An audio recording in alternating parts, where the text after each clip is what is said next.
12번부터 풀다 말았는데 12번부터 많이 보겠습니다. 풀라니까 생각보다 시간이 좀 걸리네. 다음 자료에 대한 설명으로 옳은 거. A씨는 면접법, 질문지법, 참여 관찰법 중에 하나야. 문맹자를 대상으로 사용하기 어려운가라는 질문을 통해 A와 B를 구분할 수 없다. 구분할 수 없다라고 나오면 뭐라 그랬어요? A와 B를 구분할 수 없다는 건 A와 B의 공통점이야, 공통점. 그렇지. 문맹자를 대상으로 사용하기 어려운 거는 뭐야? 문맹자를 이걸 통해서 구분할 수 있는 거 없는 건 뭐예요? 자, 참여 관찰법, 면접법, 질문지법 중에 언어적 의사소통이 필요한 건 뭡니까? 면접이랑 질문지야. 그래서 C는 뭐 잠깐만 문맹자를 대상으로 사용하기 어려운 거네. 문맹자를 대상으로 사용하기 어려운 거는 면접법이랑 참여 관찰법은 문맹자 대상으로 가능해요. 둘 다 문맹자 대상으로도 가능하지. 말로 설명하면 되잖아. 문맹자 대상으로 사용하기 어려운가 예라고 할 수 있는 건 질문지법만 해당됩니다. 근데 A, B를 구분할 수 없으니까 A와 B가 면접법이나 참여 관찰법 중에 하나고 C가 질문지법이에요. 이렇게 딱 적어놓고 일단 봅시다. 가라는 질문 통해 A와 C를 구분할 수 없는데 C는 A, B보다 시간과 비용 면에서 효율적이다. 자, 문헌관찰법이 없죠. 지금 문헌관찰법이 없을 때는 질문지법이 시간, 비용에서 무조건 가장 상타치라고 했어. 그래서 1번만 딱 보고 바로 1번 찍을 수 있어야 됩니다. 나머지 틀린 것만 보자. 가에 주로 양적 연구가 사용되는가가 들어갈 수 있다.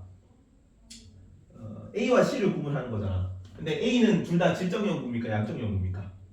면접법이랑 참여 관찰법이랑 A, B는 얘가 질문지법이면 A랑 B는 뭔지는 아직 모르지만 면접법이나 참여 관찰법 중에 하나잖아. 참관이야. 그럼 얘네들이 양적 연구야, 질적 연구야? 다 양적 연구잖아, 양적 연구. 다 질적 연구야, 질적 연구. 그러면 가에는 주로 양적 연구에 이용되는가를 통해서 A와 C를 구분하는 거지. 구분할 수 있죠. 얘는 양적 연구로 들어가는 거고, 얘는 질적 연구로 들어가는 거고, 얘 양적 연구니까 얘는 뭐 얘 아니오로 구분할 수 있잖아. 그래서 들어갈 수 있다. 들어갈 수 있다인데 구분할 수 없다라고 해서 틀렸어요. 그러니까 말을 여러 번 꼬아놔서 그래. 지금 가의 양적 연구가 사용되는 데가 들어갈 수 있으면 어때? A와 C를 구분할 수 있는 거잖아. 근데 A와 C를 구분할 수 없다라고 나왔으니까 2번이 틀렸다고. 3번 나의 자료 해석 과정에 연구자의 편견이 개입될 우려가 큰가? 라는 통해서 B와 C를 이거 똑같은 거죠. 여기 둘 다 양적 연구니까. 자, 자료 해석 과정에 연구자의 편견이 개입할 우려가 큰 거는 뭐야? 질적 연구입니까? 양적 연구입니까? 그 자료 해석 과정 이게 좀 힌트가 있죠. 중간에 행간을 보면 해석이라고 하죠. 자료 해석. 해석은 어디 쓰는 거였죠? 분석하고 해석. 자료 수집 이후에 자료를 해석하는 거는 질적 연구였고 자료를 분석하는 거는 양적 연구였잖아. 근데 해석 과정에서 연구자의 편견이 개입할 우려가 큰가라고 나왔으니까 질적 연구야. 그래서 나의 B와 C를 구분하는 건데 편견이 개입할 우려가 큰가라고 하면 질적 연구만 물어보는 거잖아. 그럼 B와 C를 구분할 수 있지. 얘는 양적 연구니까. 얘는 자료 해석 시에 연구자 개입할 우려가 크고 얘는 크고 질적 연구니까. 얘는 자료 해석 과정에서 연구자 주관이 개입될 우려가 적잖아. 그래서 구분할 수 있는데 저 위에 나 옆에 보면 B와 C를 구분할 수 없다 그랬으니까 3번도 틀렸어요. 4번은 언어적 상호작용이 필수적으로 요구되는가 하면 나의 의사소통이 곤란한 대상에도 적용될 수 있는가. 자, 가가 언어적 상호작용이 필수적으로 요구되는가를 통해서 구분할 수 없다. 자, 질문지법 언어적 상호작용이 필수적으로 필요해요? 질문지법은 언어적 의사소통이 필요합니까? 필수적으로? 필수적으로 언어적 의사소통이 필요한 건 뭐예요? 면접법이랑 질문지법은 필요하지. 얘도 그 문맹자들에게 대상할 수 없다는 문맹자 대상을 하기 어렵다는 거지 언어적 의사소통이잖아. 글을 읽고 쓰게 하는 거니까. 그래서 둘 다 공통이에요. 면접법이랑 질문지법 둘 다 언어적 의사소통을 필요로 합니다. 근데 가가 A와 C를 구분할 수 없다니까 A가 면접법이 되는 거겠지. A는 면접법이고 그러면 B가 참관법이 되겠네. 그럼 나의 의사소통이 곤란한 대상에게도 적용할 수 있는가? 참관법 적용할 수 있지. 질문지로 적용할 수 있어요? 의사소통 곤란한 상대한테는 질문지법을 쓸 수가 없잖아. 가장 그 언어적 레벨이 높은 게 언어적 제약이 많은 게 질문지법이잖아. 글도 알아야 되고 말도 통해야 되잖아. 그래서 나의 의사소통이 곤란한 세상에도 적용할 수 있는가를 통해서 구분할 수 있지. 참가법은 없어도 되고 질문지법이 있어야 되니까. 근데 B와 C를 구분할 수 없다라고 돼 있으니까 것도 틀렸어요. 4번도. 5번 가가 조사 대상자의 일상생활 세계에 대한 참여가 필수적인가? 라면 나의 질적 연구에 주로 사용되는가? 자, 조사 대상자의 일상생활 세계에 대한 참여가 필수적인 건 뭐만 해당돼? 참관법만 해당되는 거야. 자, A와 C를 구분할 수 없으니까 A는 면접법이고 B는 참여 관찰법이고 C는 질문지법이겠네. B와 C를 구분할 수 없어. 잠깐만. 난 가니까. 자, 가가 조사 대상자의 일상생활 세계에 대한 참여가 필수적인가 하면은 이건 참가법만 해당되는 거잖아. 근데 A와 C를 구분할 수 없는 거죠, 가는. 그래서 B가 참가법이 되고 A, C는 면접법, 질문지법이 돼야 되는 거야. C는 무조건 질문지법이니까. 그렇죠? 그래서 나의 질적 연구에 주로 사용되는가를 통해서 B와 C를 구분할 수 없다라고 했네. 참가법은 질적 연구고 질문지법은 양적 연구니까 둘이 구분할 수 있지. 근데 구분할 수 없다 돼 있으니까 5번도 틀렸어요. 이게 없다니까 조금 말이 꼬아져 있어가지고 한 번 더 이제 생각을 해야 되는 거죠. 사용될 수 있다, 사용될 수 없다 이런 거 여러 번 좀 잘 구분할 수 있도록 하세요. 13번 넘어갑시다. 자료 수집법은 A씨의 일반적인 특징을 나타내는 것이야. 옳은 것을 보기에서 고르면 자, A가 실험법이고 독립변수, 종속변수는 어디서 나오는 내용입니까? 독립변수, 종속변수라는 내용이 나오면은 실험법은 맞아요? 독립변수, 종속변수라는 내용이 나와. 실험법 맞습니까? 맞지? 이건 되게 쉽잖아. 종속변수, 독립변수 맨날 독립변인, 처치 이런 거 했잖아. 그러면은 질문지법에는 독립변수, 종속변수 내용이 맞으면 질문지법은 맞아요, 그게. 질문지법에서 독립변수, 종속변수라는 용어를 쓰나? 민지 어떻게 생각해요? 써요. 독립변수랑 종속변수가 나온다. 그러면은 두 개의 변수 간의 관계를 설정한다는 얘기야. 두 개의 변인 간의 관계를 설정하는 건 뭐야? 가설 설정이에요. 가설 설정은 어디서 한다? 양적 연구에서 다 해요. 실험법에서 사용되는 건 뭐냐면 실험 집단, 통제 집단 이런 용어는 실험법에서만 써요. 근데 독립변인, 종속변인 이런 용어는 이게 가설 설정이잖아. 주 변인 간의 관계를 설정하는 거니까. 그래서 그 질문지법에 나올 수 있는 용어입니다. 이해가지? 그래서 A가 실험법이야. 그리고 가가 독립변수와 종속변수의 관계를 검증하는 연구에 적합하다라면 B는 뭘까요? 가가 공통점이잖아. A와 B의 일반적인 특징 가가 공통점이네. 근데 독립변수와 종속변수의 관계를 검증하는 연구에 적합하다니까 A가 실험법이고 B가 질문지법인 거 알겠습니까? 둘 다 양적 연구잖아. 그래서 B가 질문지법으로 이제 특정되는 겁니다. 그럼 C는 면접법이 되겠죠. 나의 자료 수집 과정에서 연구자의 유연성과 융통성을 발휘하기 어렵다. 면접법이 자료 수집 과정에서 유연성, 융통성을 발휘하기 어렵니? 연구 대상자, 연구자가 가장 융통성과 유연성을 발휘하기 쉬운 조사 방법이에요. 가장 어려운 건 뭐였어? 자료 조사 과정에서 돌발 상황을 대처하기 어렵다는 표현이 나오면 뭐야? 참여 관찰법이야. 그렇지. 좋아요. 그렇게 구분을 해야 되는 겁니다. 근데 나의 자료 수집 과정에서 연구자가 유연성과 융통성을 발휘하기 어렵다는 적절하지 않다네요. 면접법이 적절하지 않다니까 맞아요. 그래서 기읍은 맞는 거야. 전체 내용이. 자, 니은 C가 면접법이고 다가 대규모 집단을 대상으로 한 자료 수집에 용이하다라면 C가 면접법이고 다가 대규모 자료 집단을 대상으로 한 자료 수집에 용이한 건 뭐예요? 민지야. 대규모 집단을 대상으로 한 자료 수집에 용이한 건 어떤 조사 방법이지? 질문지법이야. 이거 참여 관찰법에서는 이 표현을 안 쓴다고 했습니다. 이 너무 통제된 자료가 아니야. 그러니까 획득하려고 통제한 그 정보가 아니라 너무 중구난방으로 자료가 오잖아. 그래서 다수의 대상으로 한 연구에 적합하다 이런 거는 질문지법만 해당돼요. 대규모 집단을 대상으로 한 자료 수집에 용이하다는 그래서 A가 질문지법이 되는 거고 그럼 B는 실험법이 되겠네. 자, 라에 인위적으로 상황을 통제함으로써 변수의 효과를 관찰하기 용이하다. 라는 실험법이잖아. 인위적으로 상황을 통제한다? 실험법 맞죠? 그래서 니은도 맞는 거예요. 괜찮니? 이런 거 좀 사실 PPT 띄워놓고 하면 좀 보기 편할 것 같은데 말로 하니까 따라오는지 잘 모르겠다.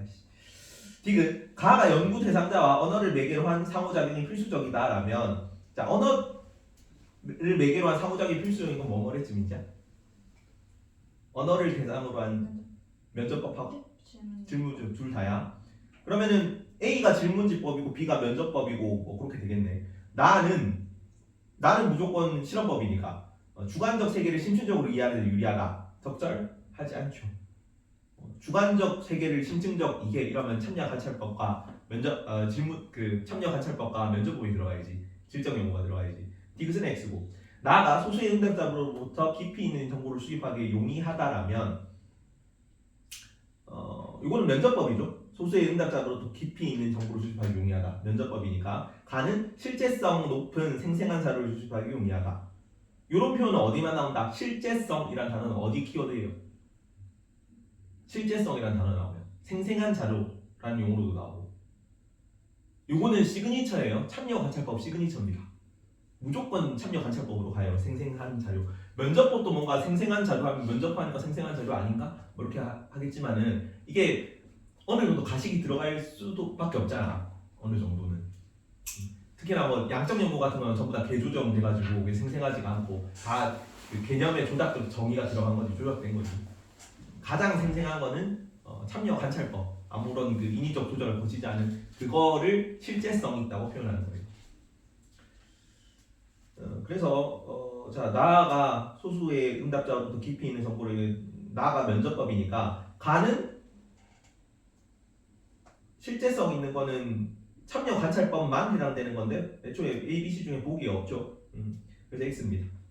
그래서 디귿 리을이 둘 다 X니까 기흥 리을이 정답이겠네. 1번 이렇게. 14번 봅시다. 그림은 학생 갑이 작성한 수행평가 자료와 이에 대한 교사의 평가야. 자료 수집 방법 A씨에 대한 거. 자, 자료 수집 A씨의 특징을 비교하여 조사하시오. A는 면접법, 질문지법, 참여 관찰법 중 하나야. 자, 갑의 답안 내용인데 A는 B씨에 비해 자료의 실제성이라는 게 어디 나온다고? 자료의 실제성이라는 표현은 뭐만 해당된다고요? 참여 관찰. 그러면 A는 무조건 참관법이네. 자, B는 A씨에 비해 양적 연구에 활용하기에 유리하다. 여기서는 참여 관찰법, 면접법이 둘 다 질적 연구니까 양적 연구 활용하기 유리한 B가 질문지법이네요. 질문지법. 자동으로 C가 면접법이 되겠네요.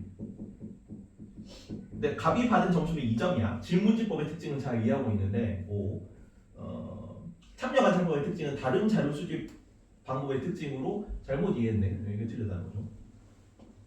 자, A는 B의 갑의 답안 내용 면접법 그러니까 갑의 답안 내용이 심지어 이 둘 중에 하나는 틀렸다는 거네.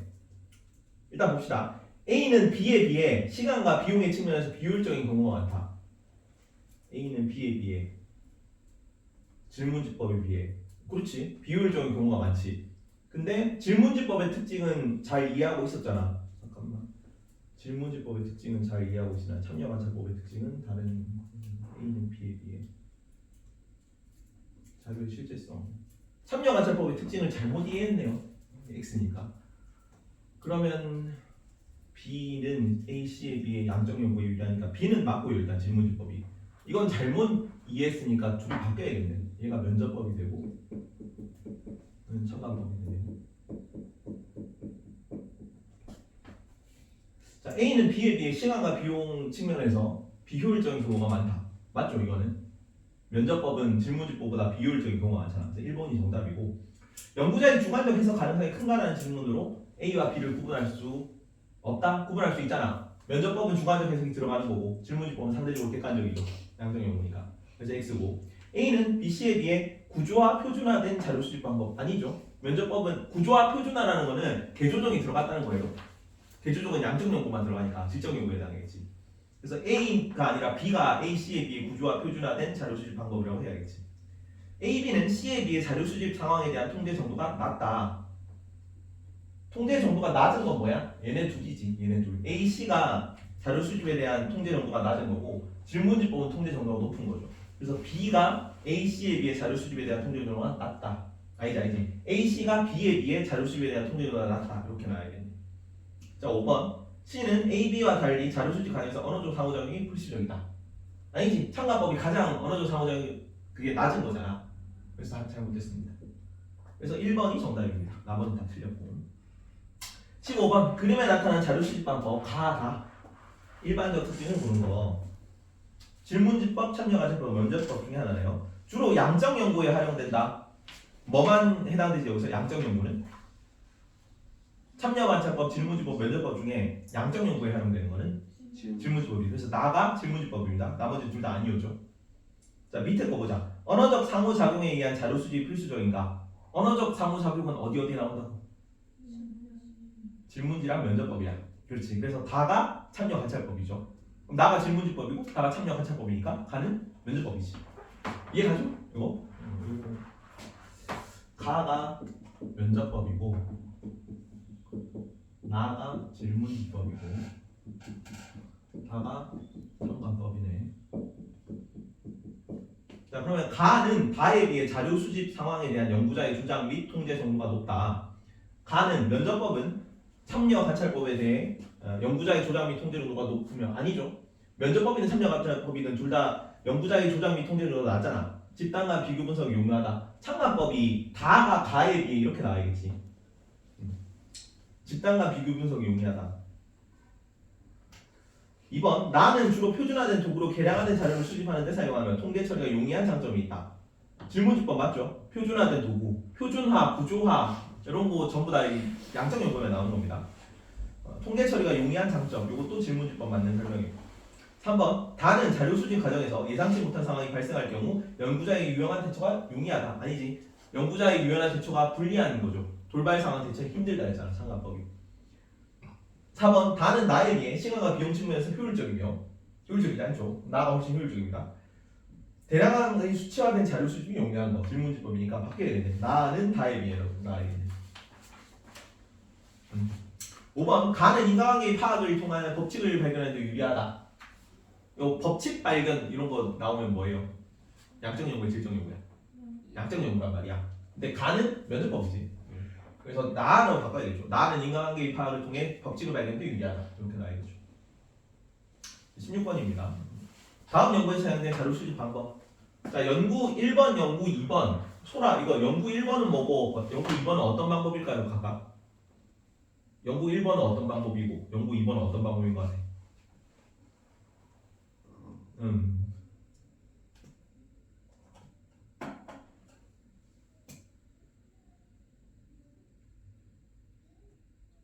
실험법. 그렇지, 실험법. 설문. 질문지법. 설문조사가 질문지법이에요. A 판매 프로그램을 적용한 거잖아. 이게 실험 처치죠. 자, 그래서 연구 1은 실험법이고 2는 질문지법입니다. 자, 연구 1에서 갑보자. 연구 1에서는 사회문화 현상 연구에서는 윤리적 문제로 인해 제한적으로 사용되었던 자료 수집 방법이 활용되었고, 연구 2에서는 기읍이네. 기읍 밑에 있는 기읍 보자. 보기의 기읍. 기업에는 일반적으로 질적 연구에 활용되는 방법이 들어갈 수 없다. 질적 연구에 활용되는 방법 맞아요? 연구인데 질적 연구 맞습니까? 질문지법인데 아니지. 질문지법은 양적 연구니까. 근데 방법이 들어갈 수 없다네요. 들어갈 수 없다기 때문에 맞아요. 기읍. 여러 번 막 이렇게 꼬아 놓으니까 애들이 뇌정지 와서 틀리는 겁니다. 보통은. 그래서 막 이런 거 기억에 일반적으로 질적 연구에 활용되는 방법에다가 그 바로 밑에다가 X라고 적어놔. 그리고 들어갈 수 없다니까 그 들어갈 수 없다 그 다음 문장에다가 다음 그 바로 옆에다가 이렇게 오라고 적어 놓고 이렇게 푸세요. 그래서 결과적으로 오니까 기획에 동그라미 치고 뭐 이런 식으로 문제 풀어야 돼. 나는 그렇게 풀거든. 이렇게 하면 조금 덜 틀려요. 결국은 실수를 줄이는 거니까. 자, 니은에는 위에 을 봅시다. 연구 1에서는 니은이 활용되었다네. 니은에는 자료 수집 과정 중 조사 대상자의 감정이입이 필요한 방법이 들어갈 수 있다. 자료 대상자에 대한 감정이입이 필요한 방법은 뭐예요? 면접법이요. 면접법. 니은에는 연구 1에서는 실험법이 나오는데 연구 1은 일단 들어갈 수 있다니까 틀렸네요. 자료 수집 방법 중 조사 대상자에 대한 감정이 필요한 방법은 면접법인데 연구 1은 실험법이니까 들어갈 수 있다니까 틀렸어요. 디귿 보자. 연구 2에서는 땡땡이 활용되는데 디귿은 밑에 보기의 디귿 자료 분석 과정에 연구자의 주관 개입 가능성이 높은 방법. 질문지법인데 자료 분석 과정에서 연구자의 주관 개입 가능성이 높습니까? 질문지법이 아니란 말이야. 근데 X라고 쳐놓고 거기 문장에다가 근데 뒤에 보니까 없다 돼 있죠. X인데 없다라고 돼 있으니까 맞는 거야. 그래서 디귿이 맞습니다. 그러니까 두 개 그래서 항상 문장 밑에다가 XO 치고 문장 끝에다가 XO 치고 이렇게 해서 보세요. 이렇게 해야 덜 헷갈립니다. 리을이 실제성 있는 자료를 수집하기 용이한 방법. 자, 연구 1에서 활용된 거네요. 리을은 연구 1은 실험법이네. 실제성 있는 자료를 수집하기 용이한 방법 맞나? 실제성이라는 단어는 어디 나온다? 참여 관찰법에만 나오는 설명이에요. 근데 실험법이잖아. 그래서 X입니다. 자, 리을은 일단 X네. 자, 미음에는 변인 간의 상관관계. 애초에 근데 틀릴 수밖에 없는 게 지금 실험법하고 질문지법밖에 없는데 참여관찰법이 나왔으니까 애초에 이제 리을의 첫 번째 문장부터 틀렸죠. 근데 뒤에도 한번 보자. 미음에는 변인 간 상관관계를 파악하기 어려운 방법. 변인 간 상관관계를 파악하기 어렵다는 뭐예요? 질적 연구야. 변인 간 상관관계를 파악하기 용이하다는 양적 연구고 그러니까 질문지법, 실험법 둘 다 들어가는 거고 여기는 어렵다라고 나와 있으니까 면접법에는 참관법이 들어가겠네. 근데 자 미음 연구 2에서 미음이 활용된 거예요. 질문지법이야. 변인과 상관관계를 파악하기 어려운 방법이 아니라 용이한 방법, 유리한 방법이 들어가야 돼요. 그래서 리을은 문장 두 개가 리을도 틀렸고 미음도 틀렸습니다. 보기에 리을은. 그래서 기읍, 디귿만 맞는 표현입니다. 그래서 2번이 정답. 자, 다음 연구에 대한 분석으로 옳은 것만을 골라봅시다. 달리기 프로그램이 고등학생의 집중력과 자아 효능감에 미치는 영향이네. 땡땡땡땡 가설 1은 가하고 가설 2는 달리기 프로그램은 고등학생의 자아 효능감을 향상시킬 것이다. 근데 밑에 보니까 종속 변인으로 두 개를 측정해줘. 자아 효능감하고 집중력이잖아. 그럼 가에는 집중력에 대한 내용이 나와야겠죠. 자, 그리고 연구 설계 및 자료 수집에서 1학년, 2학년에서 200명을 무작위로 추첨했고 A, B 두 집단으로 나누었어요. 100명씩. A 집단에만 달리기 프로그램을 적용했다. 그럼 A 집단은 뭐야? 달리기 프로그램을 적용한 집단이면 실험 집단이니까 통제 집단입니다. A 달리기 프로그램을 처치했어. 실험 집단. 그렇지. 그럼 B가 통제 집단이 되겠죠. 적용 전후에 검사지를 사용하여 자아효과 집중력 정도를 평가하였고 분석 결과는 표와 같아. 가설 1과 가설 2 중 하나만 수용되었습니다. 자, 1학년, 2학년 보면은 집중력 봅시다. 집중력은 A 집단에만 B 집단을 볼 필요가 없는 게 B 집단에서 똑같아요. 6.1에서 자, 1학년 B를 보면 6.1에서 6.0으로 갔고 5.5에서 5.5로 갔고 2학년 B를 보면 6.5에서 6.5로 갔고 5.5에서 6.0으로 갔죠. 딱히 처치를 안 했기 때문에 이전하고 이후가 같다라는 걸 표현하려는 거예요. 그러면 A를 봅시다. 1학년 A에서는 집중력 6.2에서 6.4로 올랐고 자아효능감도 5.7에서 6.1로 올랐지. 근데 2학년을 보면 6.3에서 5.8로 A가 떨어졌고 집중력은 떨어졌고요. 자아효능감은 5.8에서 6.4로 올랐네요. 자, 그러면 어떤 가설이 수용된 겁니까? A 달리기 프로그램이 집중력과 자아효능감을 올려줄 거라는 가설이 있을 거 아니야. 가도 가설 2가 자아효능감이니까 아마 가설 가는 집중력이 그러니까 달리기 프로그램이 집중력을 올려줄 거라는 거였잖아. 거일 거 아니야. 아직 안 나왔지만 그렇게 나오겠죠. 그러면 집중력은 올라갔습니까? 내려갔습니까? 집중력은 이거 자료 해석을 할 줄 알아야 돼. 자료 해석을 못하면 못 풀어요. 집중력은 올라갔습니까? 내려갔습니까? 자, 달리기 프로그램이 집중력 향상에 도움을 줬어요? 안 줬어요? 안 줬어? 뭘 보면 알 수 있지? 2학년에 A를 보면은 집중력이 내려갔죠. 그럼 자아 효능감은 달리기에 영향을 받았습니까? 안 받았습니까? 달리기에 영향을 받았잖아. 올라갔잖아. 자아 효능감이. 그래서 밑에 보면 가설 1과 가설 2 중 하나만 수용되었다. 그 표 바로 위에 있죠. 어떤 가설이 수용되었겠어? 자아 효능감 가설이 수용되었겠지. 그러면 가설 1은 틀린 내용이 와야겠죠. 가는. 자, 밑에 기읍 보기의 기억을 봅시다. 기읍과 니은은 종속 명수이다. 집중력과 자아 효능감은 자 원인이에요, 결과예요? 결과잖아, 결과. 달리기 프로그램이 원인이고 그때 결과가 어떻게 변하는 걸 보는 거잖아. 그럼 얘는 종속 변수야, 그 독립 변수야. 그러니까 자아 효능감과 집중력은 독립 변수예요, 종속 변수예요? 종속 변수지. 결과 그냥 원인을 조치하면 그것 따라 결과가 달라지니까 딸려 있는 거잖아. 종속 변수지. 그래서 기억과 니은은 종속 변수 맞아요. 기억은 맞습니다. 디귿은 실험 집단, 리을은 통제 집단이다. 자, 디귿이 어디 있습니까? 1학년, 2학년 맞아요? 통제 집단, 실험 집단? 아니야. A와 B로 구분을 해야 돼요. 그 1학년 A와 2학년 A가 전부 실험 집단이고 1학년 B와 2학년 B가 전부 통제 집단인 거지. 그래서 이 니은은 틀렸습니다. 자, 디귿 위 방법은 인위적으로 통제된 상황에서 변수의 효과를 관찰하여 자료를 수집하는 거 맞아요? 뭐에 대한 설명이야 이게? 인위적으로 통제된 상황 이런 표현이 나오면 이건 뭐의 시그니처나? 실험법이야, 실험법. 실험법 맞죠? 위에 실험 처치를 하고 있는 거잖아. 실험 처치가 들어간다. 실험법이에요. 디귿 또 맞고. 자, 가에는 달리기 프로그램은 집중력을 향상시킬 것이다가 들어가야지. 틀린 가설이 들어가야 되잖아. 그래서 달리기 프로그램 집중력을 향상시킬 것이다가 들어가야 돼. 근데 들어갈 수 없다고 했으니까 리을은 틀렸어요. 이게 뭐 들어갈 수 없다 뭐 이런 표현이 나오는데 계속 막 반대로 적어야 되니까 헷갈리죠. 자, 18번 다음 연구에 대한 옳은 분석만을 보기 위해서 그런 거. 가설 1. 남자 근로자가 여자 근로자는 회사 생활 만족도가 높을 것이다. 가설 2. 사무직 근로자가 비사무직 근로보다 회사 생활 만족도가 높을 것이다. 일단 보기 기억을 봅시다. 기억은 실험 집단, 니은은 통제 집단인데 자료 수집 위에 기억이 나오네요. A 지역 내 회사에 다니는 남자 근로자 500명, 여자 근로자 500명을 무작위로 추출하여 설문조사. 지금 기억 남자 근로자, 여자 근로자가 실험 집단, 통제 집단입니까? 그렇게 나눴니?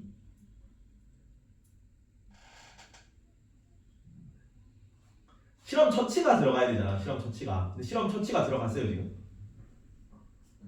실험 처치가 안 들어왔어. 그럼 실험법이 아니죠, 애초에. 질문지법이죠, 질문지법. 설문조사 형태로 한 거잖아. 그래서 남자 근로자, 여자 근로자가 통제 집단이 아니고 애초에 실험 집단, 통제 집단이 없는 거지. 여기는 실험법이 아니기 때문에. 그래서 기억은 무조건 틀렸고요. 자, 니은 디귿은 종속 변인에 대한 조작적 정의에 해당한다. 자, 회사생활 만족도가 지금 독립 변이는 뭐예요? 독립 변이는 뭐야? 여기서 위에 가설 1과 가설 2를 보면은 독립 변이는 어떤 거고 종속 변이는 어떤 걸까요? 독립 변이는 남자 근로자 혹은 사무직 근로자 이런 게 독립 변이죠. 이거에 따라 뭐가 달라지는 거야? 종속 변이는 만족도죠. 회사 생활 만족도. 근데 만족도라는 건 되게 추상적이죠. 이거를 만족도를 어떻게 한 거야? 만족도 지수라는 숫자로 표현한 거예요. 지수라는 거는 지표를 나타내는 하나의 수를 말해요. 지수 이런 표현이 들어가잖아. 여기에 관련된 공식을 만드는 거야. 고령화 지수 어떻게 보이니? 고령화 지수.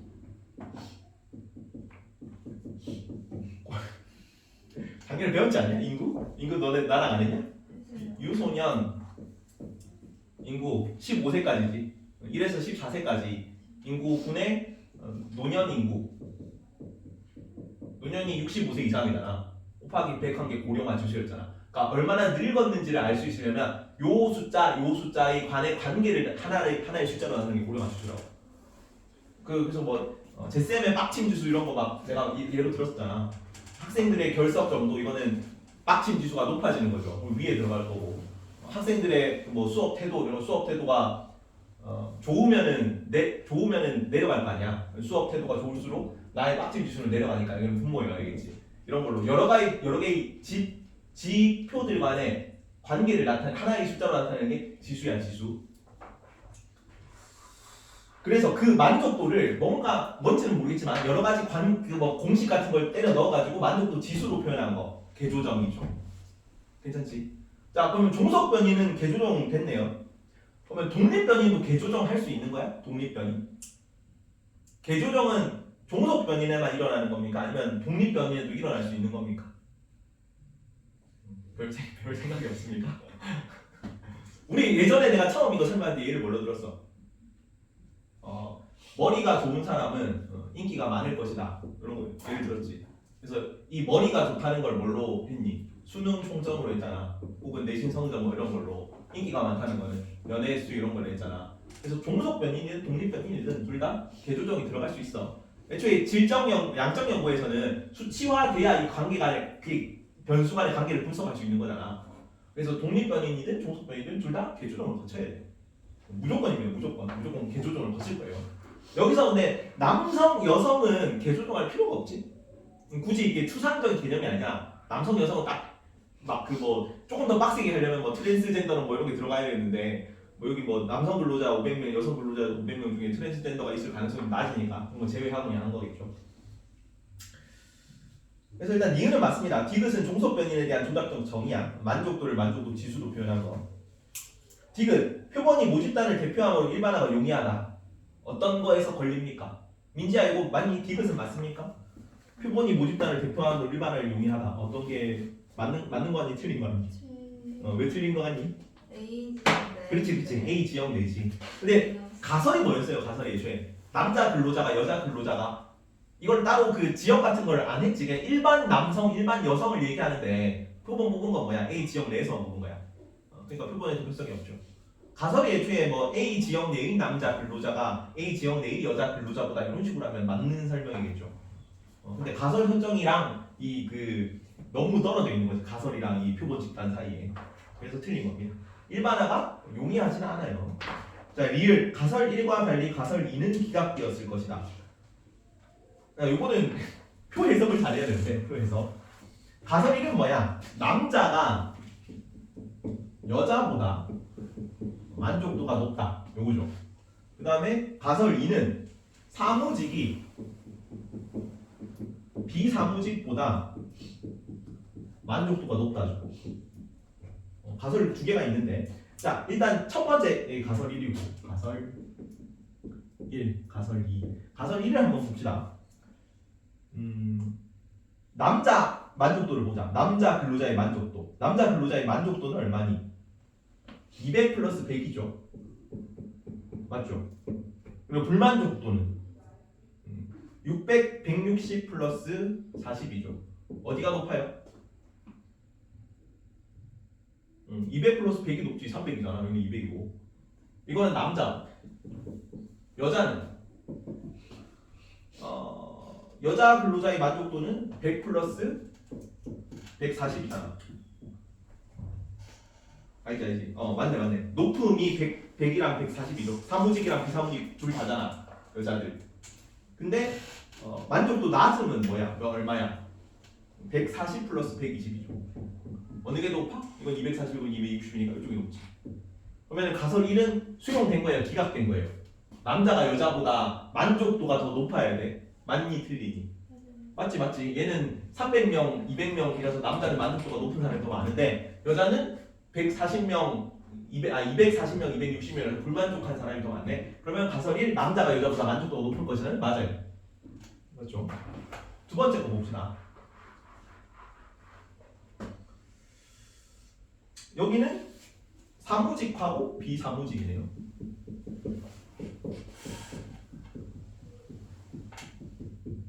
자, 사무직에서 만족도가 높은 사람. 이거는 남자, 여자, 사무직을 더해야 돼요. 만족도 높은 사람 뭐야? 200 플러스 100이지. 따라하고 있습니까? 200 플러스 100.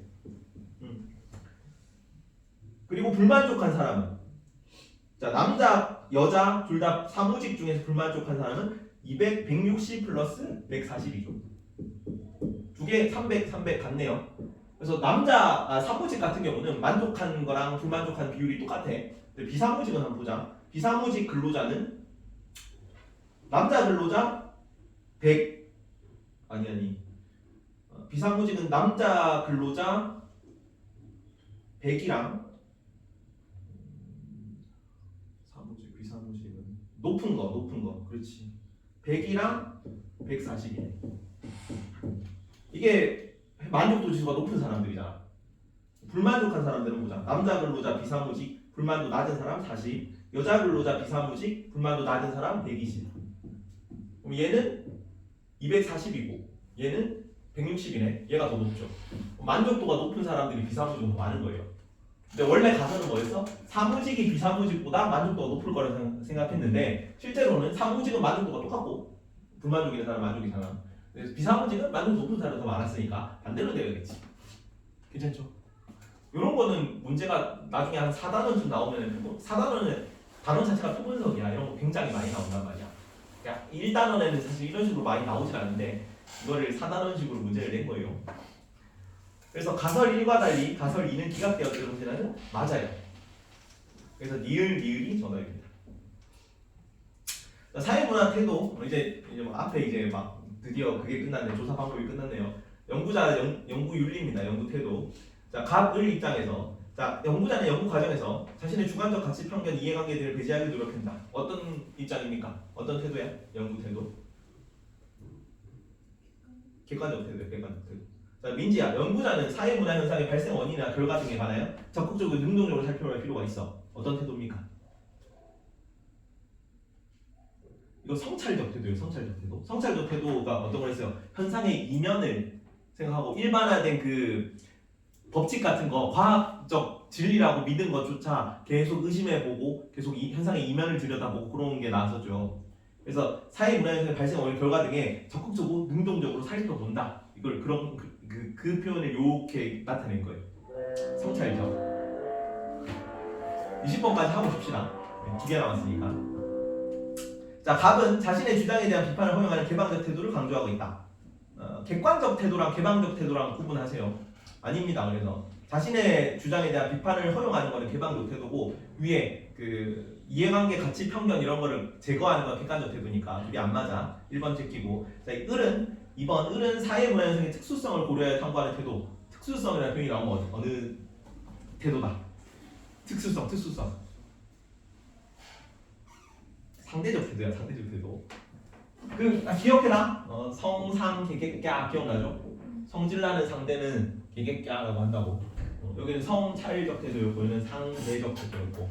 이거를 일단 적어놓고 하세요. 성상 개개꺄를 적어놓고 하면은 이거 이렇게 하나하나 이렇게 그 제끼면서 할 수 있습니다. 그래서 특수성은 상대주의 태도니까 을은 성찰적 태도니까 틀리죠. 그래서 2번 또 제끼고. 자, 제3자 입장에서 사실을 있는 그대로 관찰하는 것은 갑이 강조하는 태도. 제3자라는 표현 어디 나왔어?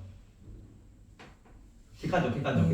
나가 제1자잖아. 상대방이 제2자잖아. 나와 너가 아닌 가치 중립적 태도라고도 나오죠. 객관적 태도 같은 말입니다. 넘어가가지고 제3자 입장에서 보는 거 그게 객관적 태도야. 그래서 갑이 맞습니다. 3번이 넘어가요. 자, 사회문화 현상의 원인과 전개 과정을 따져 살펴보는 것은 성찰적 태도에 포함됩니다. 을이야, 갑이 아니라. 원인과 전개 과정을 살펴 따져본다. 원래 일반적 진리라고 믿어졌던 거를 이렇게 하나하나 이렇게 이면을 들여다보는 거죠. 자, 5번 연구자의 유리하게 자료 수집 내용을 왜곡하는 것은 객관적 태도를 지키지 못한 거죠. 갑이 강조하는 태도를 지키지 못한 거죠.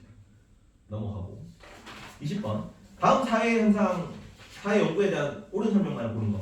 연구 주제는 고등학생 가족과의 대화 시간과 스마트폰 중독 연구입니다. 가설 가는 자, 가족과의 대화 시간이 많은 고등학생의 스마트폰 중독이 적을 것이다. 전국에 선정된 1000명의 고등학생에게 설문지를 배포하고 답변을 수집한다. 자, 가 단계는 어떤 단계입니까? 가설 설정 단계야. 가설 설정. 그럼 일단은 얘는 약정 연구라는 거 알 수 있죠. 가설이 들어갔으니까. 전국에 선정된 1000명의 고등학생이 설문지를 배포하고 답변을 수집하는 거는 뭐야? 자료 수집인데 연구 설계 단계에서 자료 수집 방법을 정한 거지. 여기는 자료 수집까지 좀 포함된 거네요. 왜냐면 바로 밑에 자료 분석이 나왔으니까.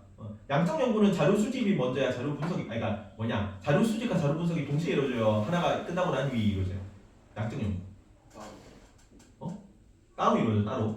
먼저 자료 그 수집을 하고 난 다음에 그 다음에 분석하는 거예요. 결과를 보니까 자료 분석이 스마트폰 중독에 대해 부의 관계가 나타났다. 이거 정적 관계, 부적 관계 이런 표현을 쓰거든요. 정적 관계가 비례 관계고 부적 관계가 반비례 관계예요. 보통은 여기 좀 친절하게 적어준 거라 가지고 부에다가 마이너스 해줬죠. 반비례 관계라고. 근데 불친절하면은 그 마이너스 플러스도 안 적어줍니다. 그냥 정적 관계, 비례 관계다. 부적 관계, 반비례 관계다. 용어를 알아두세요. 부의 관계가 나타난다. 반비례 관계가 나타나네. 결론 도출. 고등학생의 가족과의 대화 시간과 스마트폰 중독 비율 간의 관계를 볼 때 대화 시간 감소가 스마트폰 중독을 심화할 수 있다. 라고 결론을 내렸네요. 자, 기획 표준화된 도구를 통해 자료 수집 맞아요?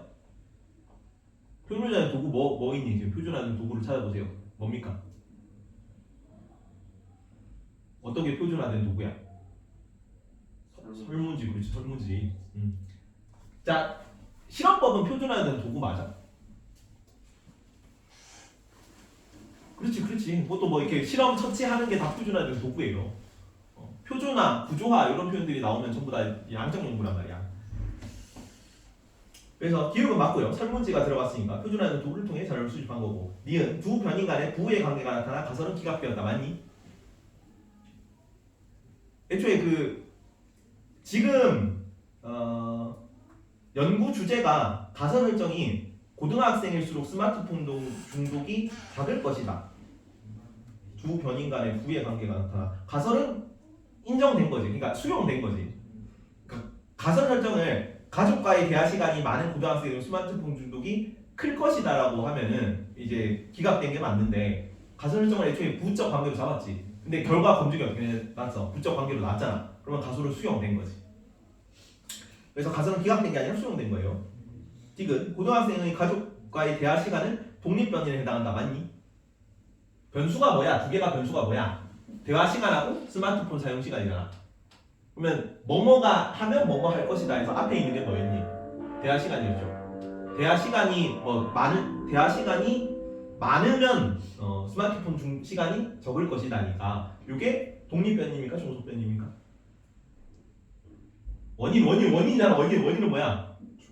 독립 변이지. 결과가 원인에 종속된 거잖아. 원인을 처치를 하면 그거에 따라 종속돼서 결과가 나온다고. 그래서 뒤에 나오는 게 종속 변인이에요. 앞에 나오는 게 독립 변인입니다. 그래서 고등학생의 가족과의 대화 시간은 앞에 나왔죠. 뭐뭐와 뭐뭐인데 고등학생일수록 스마트폰 중독이 작을 것이다니까 앞에 나왔으니까 얘가 독립 변인이야. 그래서 디귿은 맞습니다. 가족과의 대화 시간이 독립 변인에 해당합니다. 리을 가나 단계에서는 연구자의 엄격한 가치 중립이 요구된다. 맞니 이거는? 가는 뭐고 나는 뭘까? 미서야 어떻게 생각해? 가는 어떤 단계라고 할까? 가설 설정에서 연구자의 엄격한 가치 중립이 요구됩니까? 필연적으로 개입될 수밖에 없어. 연구자가 지 생각대로 이럴 것 같은데라고 생각해가지고 가설을 설정하는 거죠. 가치 중립적일 수가 없는 거지. 근데 요것도 저번에 주의하라 그랬지. 가설 문장 자체는 가치 중립적이어야 돼, 아니어야 돼? 중립적이어야 돼. 가치 중립적이어야 사실관계로 나타낼 수 있는 거야. 여기는 뭐뭐가 옳을 것이다, 정당할 것이다, 추구해야 할 만하다 이런 거 들어가면 안 되겠지, 가설이. 그래서 가치 개입이 필연적이지만 가설 설정 단계는 가설 자체는 가치 중립적인 용어로 나타내줘야 돼. 그래서 나는 정부에 선정된 1000명의 고등학생의 설문지를 발표하고 답변을 수집하는데 여기는 가치 중립이야, 가치 개입이야. 가치 중립이에요. 여기는 자료 수집 및 자료 분석 단계에서는 전부 다 가치 중립적인 연구 태도가 필요합니다. 여기까지.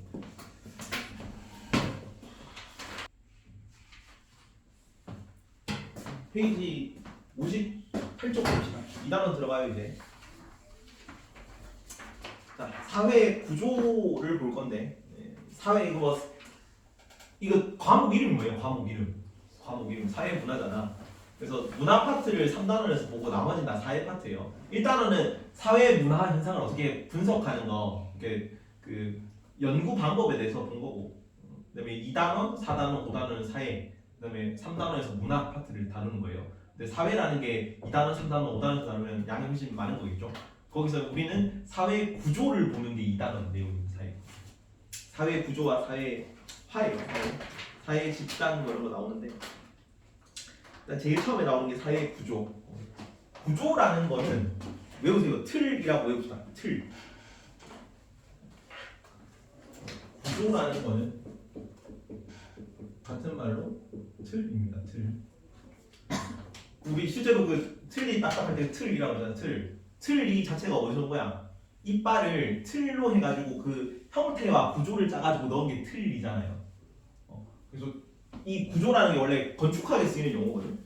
건축학 용어에 따르면 이렇대요. 여러 건축 요소로 짜인 틀을 의미하는 게 구조입니다. 그러면 이걸 사회에서 쓰면 사회의 틀이야, 사회의 틀. 그래서 가족 구조라 그러면은 가족 관계의 틀입니다. 그래서 이 구조를 사회라는 표현을 쓰면은 사회 구조는, 자 구조는 뭐 이렇게 건축에서 쓰면 돌이나 뭐 나무나 흙이나 이런 거겠죠. 건축 자재가. 근데 사회에서는 자재가 뭐야? 구조를 이루는 것들이 뭐야? 구성원이야, 구성원. 개인이나 집단이잖아.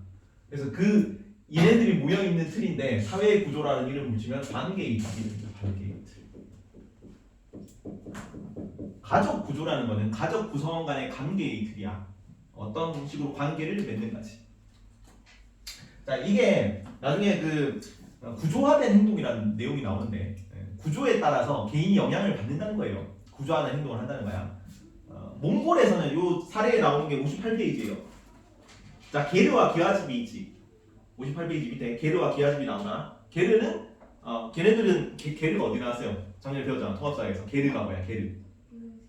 이동식 가옥이야. 이동식 가옥. 어디서? 몽골 애들이 걔네는 농사를 못 짓잖아. 농사를 짓는 애들은 정주민족이고 가만히 앉아서 정착해서 여기 계속 사는 건데 얘네들은 유목을 해야 되게 계속 떠돌아다니게 된단 말이야. 그래서 가옥을 이제 쉽게 옮겼다 이제 폈다 할 수 있는 천막식 집을 지어요. 그게 게르야. 그러다 보니까 우리가 사는 집처럼 이렇게 구조화를 빡세게 시킨 틀이 빡세게 잡혀있겠어? 아니면 대충 잡혀있겠어? 그래서 개인 공간이 없어 저기는. 근데 우리나라는 정주 민족이니까 우리나라 초가집 기와집은 다 방이 칸칸이 구분이 돼 있습니다. 안방, 사람방. 그러면 어디가 좀 더 개인적이겠어요?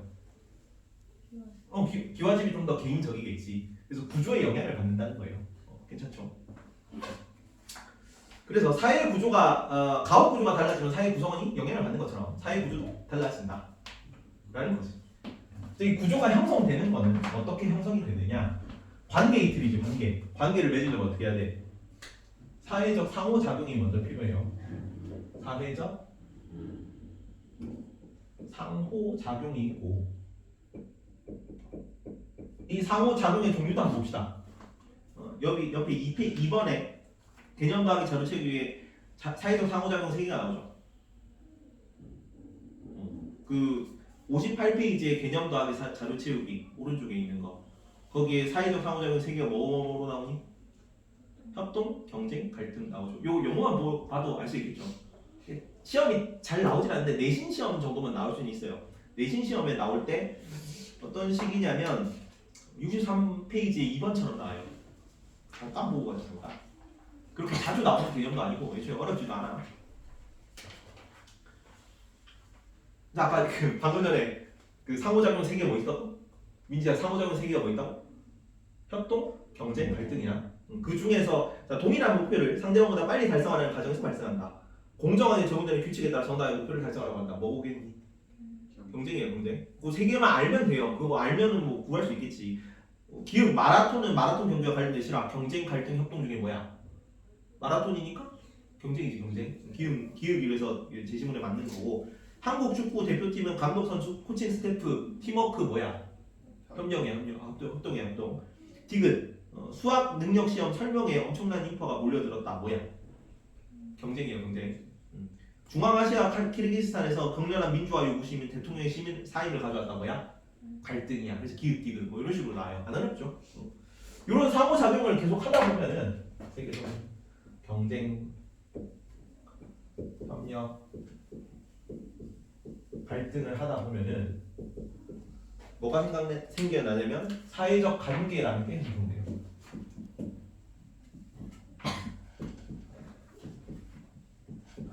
요 관계가 지속되다 보면은 구조가 되는 거지. 사회 구조.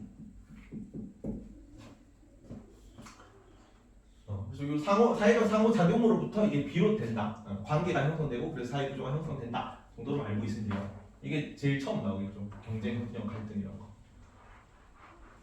자, 기능은 옆에 뭐 안정적 사회생 밑에 그 기능 나오죠. 3개 나오죠. 개인은 안정적인 사회생활을 영위할 수 있다. 옆에 밑에 특징이랑 같이 엮어서 외우세요. 사회생활을 안정적으로 영위할 수 있게 한다. 안정성 써놓고 안정성. 기능 첫 번째 거에 특징이랑 그냥 같이 관계 연관해서 외우면 더 편하더라고. 안정성 써놓고 다른 사람의 사회생활 쉽게 예측할 수 있게 한다. 이것도 안정성 써놓으세요. 개인의 행동을 제약하고 자유를 구속하기도 한다. 강제성 써보세요. 자, 밑에 그 안정성에 그 밑에 보면 특징의 안정성에 보면 구조화된 행동이라고 나오죠. 구조화된 행동이 뭐냐면 아까 구조가 틀이랬잖아. 틀. 지금 여기 틀 이게 지금 이 구조는 어떻게 짜여 있어? 여기 문이 하나 있고 여기 뭐 복도가 있고 여기 책상이 이렇게 구조잖아. 근데 우리가 교실 문을 들어갈 때 만약에 창문이 있다고 치면은 창문으로 안 오고 문으로 들어오죠. 보통은 창문으로 들어오면은 조금 이상한 사람이잖아. 일반적으로 교실에 들어올 때. 그래서 이 우리가 행동이 어떻게 되는 거예요? 강제된 거죠. 어떻게 보면. 그러니까 문으로만 들어오게 되잖아. 창문이 있고 문이 있는데 창문을 여기다 놓고 문을 여기다 놓으면 우리는 보통 이쪽으로만 들어오게 되잖아. 구조화된 행동을 한다는 게 이런 거예요. 그래서 교실 뭐 창문이 아니라 문으로 출입하는 행위, 개인 집단에 영향을 준다는 게 사회가 이런 식으로 틀이 잡혀 있기 때문에 개인의 행동을 구조화된 행동으로 하게 만든다. 일종의 강제한다는 용어예요. 그리고 요 안에서 사람들이 문으로만 들어올 걸 알고 있잖아. 그래서 예측하기 쉬워지겠지. 그래서 서로 간의 관계에서 이 관계를 좀 더 안정적으로 유지할 수 있게 합니다. 안정적 사회생활 가능하고. 그리고 개인의 행동이나 제약, 구속하는 것도 가능하다. 이렇게. 그리고 특징은 요 4개 있는데 4개는 이건 다 외워야 돼요. 위에 건 잘 안 나오게 위에 건 알고만 있으면 되는데 요 사회 구조의 특징 4가지 있죠. 지속성, 안정성, 강제성, 변동성 4개 있습니다. 약간 이거는 시간 같은 개념으로 외우고 시간, 공간 이거는 사회가 개인에게 영향을 미치는 거고 이거는 개인이 사회한테 영향을 미치는 개념으로 이해를 하면 조금 외우기 쉽습니다. 약간 그래서 약간 이게 전체잖아. 시간, 공간 혹은 사회, 개인 이렇게 나누고 시간이 저 개념에서 이 사회 구조는 견고한 틀이잖아. 구조라는 게 여러 번 상호작용이 반복돼서 생기는 게 구조지. 견고한 거잖아. 그래서 오래 지속돼요. 잘 안 바뀐다고. 이런 표현들이 나옵니다. 구성원이 바뀌더라도 어디 나오냐? 회사에서 뒤에 어디 나오는데 내가 뭐 문제 풀다 봤는데 그러니까 뭐 회사원이 중간에 퇴사하거나 새로 회사원이 들어올 수도 있잖아. 강사가 바뀔 수도 있잖아. 근데 학원이라는 구조 자체는 잘 안 바뀐다고. 이 구성원들이 바뀌더라도 이해가지? 지속된다고. 지속적으로. 그리고 공간적으로 안정화되어 있다는 건 뭐냐면 구성원들이 안정적으로 사회관계를 유지할 수 있게 하는 거예요. 아까 말했던 거 구조화된 행동을 통해서. 그래서 이 뭔가 여기가 뭐 위험한 물건이 있으면 여기다가 뭐 이렇게 막아놓거나 하잖아. 그것도 구조죠. 여기 뭐 밑에 맨홀이 있어. 그러면은 울타리를 쳐놓잖아. 그래서 뭐 줄이 해가지고 들어오지 마시고 해놓잖아. 그게 구조야. 구조. 그래서 사회적으로 뭔가 위험하거나 이 상호관계에서 조금 안 좋은 무언가는 사회 구조가 막아줘요. 안정적으로 사회 생활을 상호관계를 유지할 수 있도록 해주는 겁니다. 사회 구조가. 그리고 강제성은 이 구조화된 행동을 하니까 사람이 이쪽으로만 들어오게 되지. 문이 여기 있으니까. 이렇게 사회가 개인한테 강제적으로 영향을 미치는 거지. 하지만 그렇다고 해도 안정적으로 유지되고 오래 지속되고 그리고 사람에게 영향을 끼치기도 하지만 그렇다고 사회 구조가 개인에게만 영향을 미치는 건 아니라고. 개인도 사회에 영향을 미칠 수가 있죠. 그래서 변동할 수 있다는 거야. 요거는 문제를 요거만 풀어보자. 잠깐만. 63페이지 4번만 보자. 사회 구조는 사회 구성원 간의 상호관계를 맺는 방식이 정형화되어 안전 질서를 이루는 형태로 인간 행위에 많은 영향을 미쳐. 그러나 인간 행위가 사회 구조에 결정되는 건 아니야. 인간의 자율적인 인지도 있기 때문에 사회 구조에 저항하기도 해. 인간은 사회 구조의 틀 속에서 삶의 영향으로 자유구조 사회 구조를 변화시키죠. 뭐가 나타나 있나요? 안정성도 강제성도 나타나 있고 사회가 개인한테 영향을 미친다네. 그리고 개인이 사회한테 영향을 미칠 수도 있다고 하는 거죠. 변동성과 강제성이 둘 다 나타나 있는 거죠. 자, 사회 구조는 구성원의 행위를 예측할 수 있게 한다는 거야. 예측할 수 있게 한다. 안정성이 안정성. 예측할 수 있게 해서 구조화된 행동을 통해 예측할 수 있게 해가지고 안정적으로 사회생활을 영위할 수 있게 하는 거예요. 안정성. 그리고 사회 구조는 구성원이 바뀌어도 쉽게 바뀌지 않는다. 이건 뭐예요? 지속성이 지속성. 구성원이 바뀌더라도 오래 지속되는 거잖아. 그리고 인간의 능동성과 사회 구조의 강제성을 모두 여기에 맞는 표현이겠지. 변동성과 사회의 강제성을 다 표현을 한 거네. 사회 구조는 인간의 주체적 의도로 변화할 수 있다. 그래서 디글리의 정답입니다. 이런 식으로 시험이 나옵니다. 괜찮죠? 나머지는 뭐 어려운 게 없고요. 사회 구조. 자, 59페이지 밑에 사회 실제론, 사회 명목론. 요거는 여러 번 많이 해봤죠. 우리가 이걸 언제 봤냐면 내가 사회 명목론이랑 사회 실제론을 앞에서 한번 언급을 했어요. 언제 언급했니?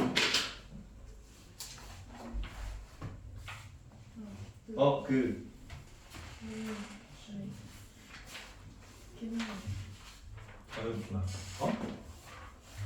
거시적 관계, 미시적 관계할 때 얘기를 한번 했어. 기억나니? 자, 거시적 관계에 뭐가 있다고? 거시적 관계가 있고 미시적 관계가 있는데 여기는 기능론 갈등론이었지. 기갈상이었잖아. 여기는 상상론이었고. 그렇죠? 얘네가 뭐에 기반을 두고 있다고? 이 거시적 관점을 무슨 관점으로 불렀다고? 사회 실제론이라는 용어로 불렀어요. 무슨 뜻이었니? 설명했니 저번에? 이거는 사회 명목론이라는 용어를 썼었고. 무슨 뜻입니까? 사회가 그치 실제로 존재한다는 뜻이었고, 여기는 사회는 명목상으로만 존재해. 사회가 있다는 거야 없다는 거야? 실제로 없다는 거야. 누가 중요한 거예요 그럼? 사회는 실제로 없어. 그냥 개인이 만든 허상일 뿐이야. 뭐가 중요해? 개인이 중요한 거지. 그래서 개인에 집중하는 건 미시적 관점이고, 여기는 실제로 존재하니까 사회라는 거대한 실체가 더 중요한 거지 개인보다. 그래서 여기는 사회를 봐야 되니까 거시적 관점인 거지. 그렇죠? 숲을 보는 거 어느 거 거시적 관점이고, 나무를 보는 게 이겁니다. 괜찮지? 그래서 요거는 몇 개만 적읍시다. 쉽게 못해. 쉽게. 여기 있네. 아이고야. 이것도 내용 자체가 안 어려워. 문제 근데 이게 난이도에 비해서 시험에 너무 자주 나옵니다. 근데 어렵게 낼 수가 없어 이거는. 그래서 약간 꽁으로 먹는 파트예요. 개념 자체가 어렵지 않죠? 자, 명목론이고 여기는 실제론입니다. 사회 명목론, 사회 실제론이겠죠. 여기는 멤버가 중요한 거야, 팀이 중요한 거야. 명목론은 멤버가 중요한 거지. 사회는 명목뿐이니까, 허상이니까. 그래서 에스파가 있어야 그러니까 카리나가 있어야 에스파가 있는 거고, 여기는 에스파가 있어야 카리나가 있는 거고. 그래서 카리나가 에스파를 나가도 잘 될 거, 어차피 걔가 실력이 있으니까 에스파가 뜬 거야. 에스파를 나가도 카리나 자체가 뛰어나니까 걔는 잘 될 거야라는 거고. 무슨 말이야? 이 뭐 옆에 뭐 다른 애들이 뭐 요즘에 그 윈터랑 카리나 말고 잘 모르잖아요. 뭐 닝닝, 뭐 지젤 이런 거 있는데 걔네들 좀 이건 그 포텐이 좀 딸리죠. 그래서 걔네들이 있으니까 에스파라는 실체가 있어가지고 에스파 그러니까 카리나가 잘 될 수 있었던 거지라는 입장인 거지. 둘이 비교를 하잖아요. 여기는 의미는 그래서 의미 사회는 명목상으로만 존재한다. 명목으로.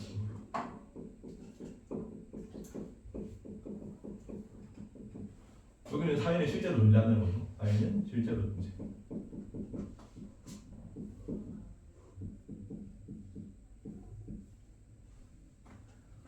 그러면 이거는 사회는 명목뿐이니까 사회라는 게 없잖아. 그러면 그냥 사회는 뭐야? 사회는 그냥 단순 개인의 총합입니다.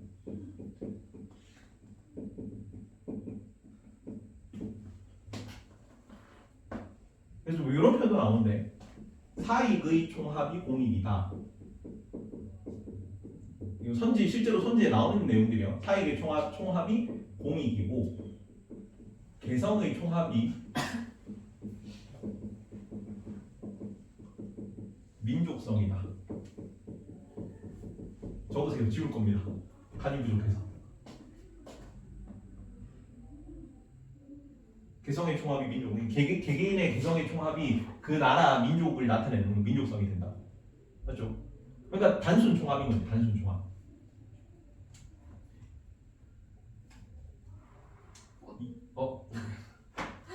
개성의 총합은 민족성 적어도 돼요. 그 실제로 선지 이런 선지 그 표현들이 나와요. 굳이 따지자면 명목론은 요 관점은 어떤 관점이냐면 반평균이야. 반평균. 반평균은 그 학생들의 성적을 그냥 단순 총합해가지고 나눈 거지. 학생 수로. 여기 플러스 시너지 되는 게 있어 없어? 없어. 그냥 단순 총합이기 때문에 반평균은 명목론적 입장에 가깝겠죠. 뒤에는 뭐였을까요? 여기 아까 개성의 총합이 민족성. 칸이 부족해서 지웠습니다. 여기 써야 돼요. 근데 여기서는 사회는 개인 총합 플러스 알파인 거지. 이 알파가 뭐냐면 전통이나 역사나 혹은 우리 상대성 할 때 아까 연구 태도에서 상대적 태도 할 때 나온 표현이 있었어. 맥락이라는 표현이 여기 나옵니다. 왜냐면 상대적 태도할 때 상대방의 역사나 이런 거를 고려를 해야 된다는 거잖아. 그 역사나 전통이란 게 맥락이라는 표현으로 동일한 의미로 나와요. 상대 국가의 맥락을 고려하고 뭐 이런 식으로 나온다고. 그래서 이게 플러스 알파야. 이게 저번에 2018년 독일 월드컵 얘기했죠. 우리가 그 몸값이 20분의 1밖에 안 되는데 그 개개인으로 따지면 절대 이길 수 없는 건데 팀워크나 혹은 뭐 그 전술이나 이런 게 들어갔기 때문에 우리나라가 이길 수 있다고. 개인의 단순 총합이면 우리나라가 20배 차이 나는데 이기면 안 되잖아. 근데 이길 수 있었던 거는 이 실제론적 입장이니까 이길 수가 있었던 거야. 이해가지?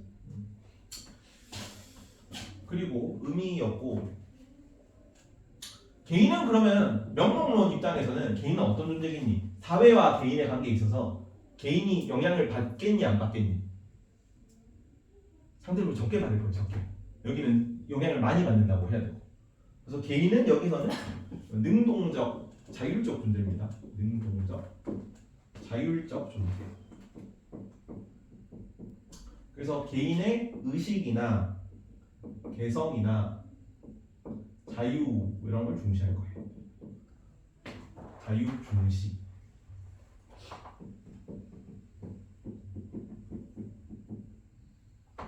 의식, 개성, 자유 중시. 여기서 개인은 어떤 종의 반대 개념이겠죠. 그래서 개인은 수동적, 종속적 존재예요.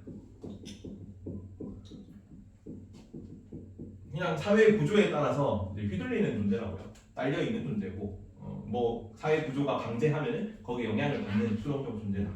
그런 표현입니다. 여기서는 집단이라든가 통제라던가 구조라던가 이런 걸 중시해요. 그리고 이 명목론은 어느 관점이라고? 거시적 관점이라고 미시적 관점이라고?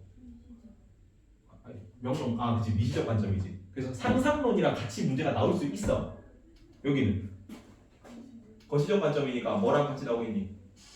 기능론 갈등으로 문제가 같이 나올 수 있어 실제로.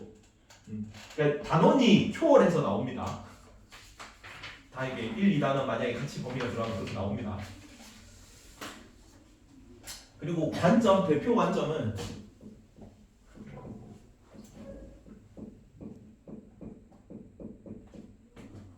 자 가장 크게 나오는 건 사회계약설이고요. 그리고 개인의 자유를 중시하니까 개인주의, 자유주의 같은 게 나옵니다. 그리고 여기도 가장 크게 나오는 관점은 사회 유기체설이고요. 좀 짜잘짜잘하게 집단주의나 공동체주의가 나옵니다.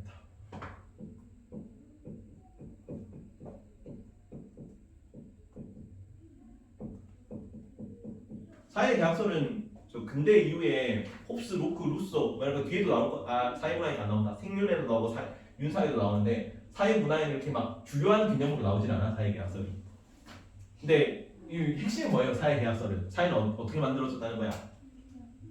타고나는 게 아니고 사회는 인간이 태어날 때부터 사회라는 게 있지 않았다. 그냥 사회는 인간이 인위적으로 계약을 통해서 만들어낸 존재라는 거죠. 그러니까 허울뿐인 거지, 명목뿐인 거지. 우리가 안 만들었으면 없었을 존재인 거지. 이거 막 아리스토텔레스 막 이런 사람들은 좀 달라. 아리스토텔레스는 인간이 사회적 존재니까 정치적 행위라는 게 인간 본성에 따른 자연스러운 당연한 걸로 봤단 말이야. 윤사에서는 그게 둘이 비교해서 종종 나와요. 근데 여기서는 뭐야? 인간의 본성은 그냥 자연적 본성이고 자연적 본성을 이렇게 영위를 하다 자연적 본성으로 살아가다 보니까 이걸 홉스는 뭐라고 했냐면 만만투라고 해서 만만투. 만인에 대한 만인의 투쟁 상태라서 인간이 너무 불안하더라. 그래서 그냥 없어도 되는 건데 인위적으로 만들어냈다. 별로 안 중요하다는 입장이지. 사회계약서는 국가라는 게 명목뿐이다 그런 입장. 사회유리체설은 요 얘기입니다. 요 얘기. 개인 총합 플러스 알파라고. 개인끼리 합치니까 뭐가 됐다? 개인을 초월한 무언가가 된 거야. 사회라는 게 독자적으로 존재하는 무언가가 된 거야. 요 그림 한번 보세요. 잠깐만. 이거를 또 설명을 안 하면 애들이 반대로 헷갈려해. 60페이지에 가 나 있죠. 60페이지에 개념과학의 자료 채우기에 1번 보면 가 나 있죠. 자, 가 나 중에 어느 게 명령인 것 같고 어느 게 실제론인 것 같습니까? 민지야. 가 나 60페이지. 가가 명령론이야 실제론이야? 가가 ABCD가 단순하게 뭉쳐있는.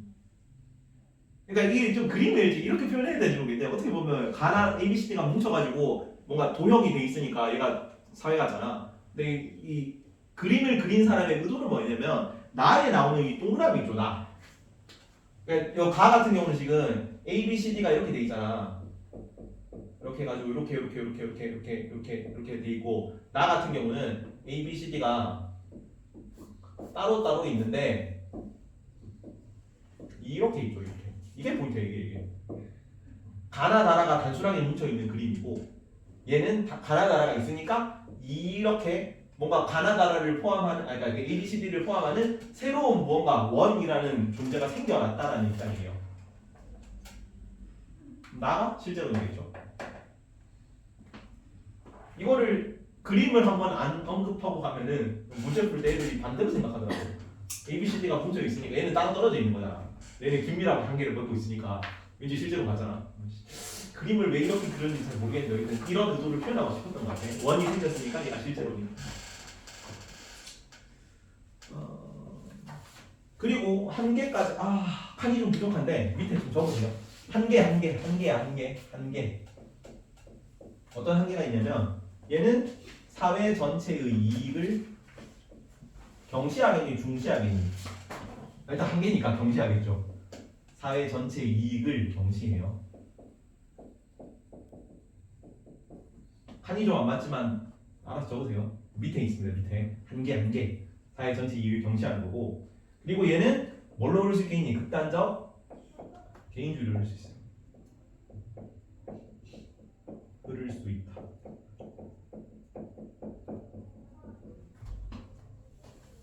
왜? 사회는 명목상 존재니까 내 사회에 그렇게 의식하지 않고 사회가 중요한 존재가 아니기 때문에 사회를 신경 쓰지 않고 살아도 되는 거야. 내 쪼대로 살면 되는 거죠. 사실 어떻게 보면 남한테 피해만 안 주면. 그래서 극단적 개인주의로 흐를 수 있는 거지. 실제로는 반대겠죠. 실제로는 개인의 희생을 정당화할 수 있어요.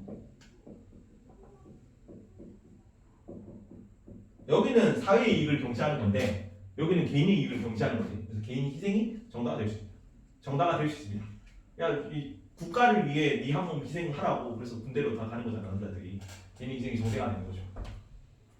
그리고 얘는 반대겠지. 극단적 개인주의로 흐를 수 있으면 여기는 전체주의. 전체주의가 뭐야?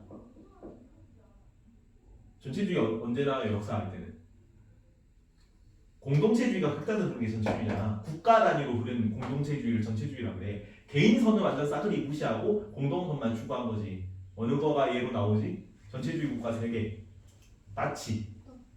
독일의 나치즘. 히틀러가 나치 당이거든요. 그래서 나치즘이야. 그 다음에 이탈리아의 일본 그렇지. 이탈리아의 무솔리니의 파시스트 당이지. 그래서 파시즘이고 일본은 군국주의라고 그래요. 그래서 이제 자기네 국가의 이익만 너무 중시하다 보니까 뭘 한 거야? 자기네 국민들도 되게 힘들었어. 일본이 그 군국주의하면서 우리나라에도 수출 많이 갔는데 일본 국민들도 그때 굉장히 쪼들리면서 살았습니다. 그래서 미국이 그 일본을 점령하고 나서 메가더가 선명했잖아. 되게 두려워하면서 갔거든요, 미국인들이.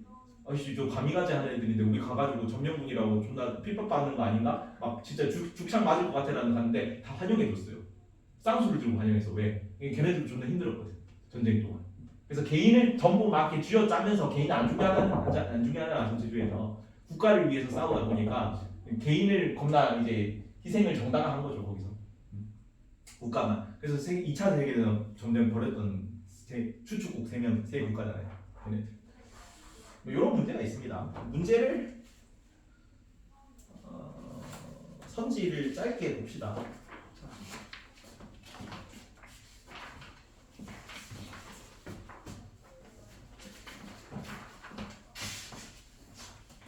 아직은 어려운 파트, 여기까지 쉽죠? 아직 어려운 파트가 아니야. 뒤에가 좀 어렵습니다. 다음은 첫 번째 거 사회 구조입니다. 미서양. 자, 공무원 사회의 문서로 규정되어 있는 규약과 처리 절차에 따라 업무를 수행하기 때문에 공무원 사회는 문서로 의의를 눈으로 바꿉시다. 공무원 못합니다. 공무원 사회는 문서로 규정되어 있는 규약과 처리 절차에 따라 업무를 수행하기 때문에 구성원이 바뀌어도 해당 업무는 계속해서 이루어진다는 사회구조의 특징 중 안정성에 대한 설명이다. 맞니? 맞는 것 같은 뭔가 느낌이. 아니에요. 안정성이 안정성. 안정성에 대한 설명이 아니라 지속성에 대한 설명이에요. 사회구조의 특징 중 지속성에 대한 설명이라고 바꾸십시오. 안정성은 그 사회 구성원들의 행동을 용이하기, 예측하기 용이하고 안정적인 사회생활을 영위할 수 있게 한다야. 여기는 구성원이 바뀌어도 해당 업무가 계속 이어진다네. 그러니까 지속성인 거지. 괜찮죠? 자, 민지학 두 번째 거. 사회 구조는 구성원들의 행동, 가치 등이 변해도 그 성격이 달라지지 않는다. 맞아, 틀려? 틀려. 뭐 때문에? 달라서. 변동성 때문에. 그렇죠. 그래서 달라지기 때문에 X. 자, 소랑 밑에 실제로 갑시다. 이제 번호를 붙였어. 저번까지 번호가 없었죠. 번호가 없으니까 좀 불편해가지고 번호를 일일이 넣기로 했습니다. 자, 실제로는 사회계약설의 사상적 기초를 두고 있다. 맞니? 실제론이 사회계약설의 사상적 기초를 두고 있습니까? 아니요. 아니지. 반대로 되겠지. 명목론이 사회계약설의 사상적 기초를 두고 있다. 실제로는 어떤 사상의 기초를 두고 있다? 사회 유기체설. 유기체설 저번에 설명했죠. 고양이 다리, 고양이 팔, 고양이 그 꼬리 합쳐가지고 고양이라는 그 꼬리, 다리, 눈의 그 이상적 존재가 되는 거지. 이상의 존재가 되는 거지. 살아있는 유기체라고 사회가. 그래서 실제론에서는 사회 유기체설을 기초를 두고 있어요. 사회 계약설은 명목론이니까 X입니다. 자, 2번 미서양. 실제론에서는 도덕적인 사람들의 모임이 꼭 도덕적이지는 않다고 본다. 맞니? 실제로 이게 볼 때 실제로 명목론 우리가 아직 용어가 안 익숙하죠. 실제론이라는 단어가 나오면 그냥 사회라고 써놓으세요. 실제론은 사회. 그 다음에 명목론이라는 단어가 나오면 그냥 개인이라고 써놓으세요. 자, 실제론이죠. 그럼 사회잖아, 사회. 사회를 중시하는 입장에서는 도덕적인 사람의 모임이 꼭 도덕적이지는 않다고 본다. 맞니? 문제가 이렇게 나와요. 헷갈리죠? 도덕적인 사람들의 모임이 꼭 도덕적이지 않다 뭐야? 자, 개인이 다 도덕적이야. 합쳤는데 그럼 개인이 다 도덕적이면 합친 것도 도덕적이어야지. 개인을 중시하는 입장에서는. 근데 도덕적이지 않다고. 이거 누가 했냐면 리프거라는 학자가 있습니다. 도덕적 개인과 비도덕적 사회 이런 거 책을 냈어요. 거기 따르면 뭐 이렇게 그 예로 이런 게 나오는데 이 나치 중에 아이히만이라고 있어. 예루살렘의 아이히만이라고. 거기서 이제 나는 얘가 평소 그거를 이거 한나 아렌트라는 사람이 악의 평범성이라는 책을 썼거든요. 거기 나온 게 아이히만의 재판 과정이야. 그래서 얘가 실제로 보니까 되게 이웃 사람들한테 친절하고 개인으로서는 괜찮은 사람이었던 거지. 근데 수백만 명의 유대인을 학살한 전쟁 범죄자야. 뭐 때문에 한 거야? 위에서 명령을 내리니까 사회 전체는 비도덕적일 수 있다고. 도덕적인 개인도 비도덕적인 사회 안에서 비도덕적인 행위를 할 수 있다는 거죠. 그러면 개개인의 합 이상인 거지. 이해가죠? 그래서 도덕적인 개인들이 모였지만 그 사람들이 꼭 도덕적이지는 않아. 사회는 도덕적이지는 않아. 어떤 명목론이니까 실제 사회를 중시하는 거, 개인을 중시하는 겁니까? 사회를 중시하는 거잖아. 개인의 단순 합 이상이라며. 도덕적인 개인들이 모였지만 도덕적이지 않을 수 있다며. 사회를 중시하는 거지. 그래서 실제로 맞죠. 사회니까. 그러니까 이런 식으로 그냥 금방 치환하면 되잖아. 실제로는 시읒이잖아. 사회도 시읒이잖아. 실제로 보면 위에 사회라고 써놓고 명목론이잖아. 여기 개인 기획 들어가잖아. 명목론이니까. 명목론 위에 기획 써놓으면 되잖아. 자, 실제론에서는 개개인의 실천을 통해 민지야. 실제론에서는 개개인의 실천을 통해 사회 문제를 해결할 수 있다고 본다. 맞니? 실제론에서는 사회 중심에서는 개인의 실천을 통해 사회 문제를 해결할 수 있다고 본다.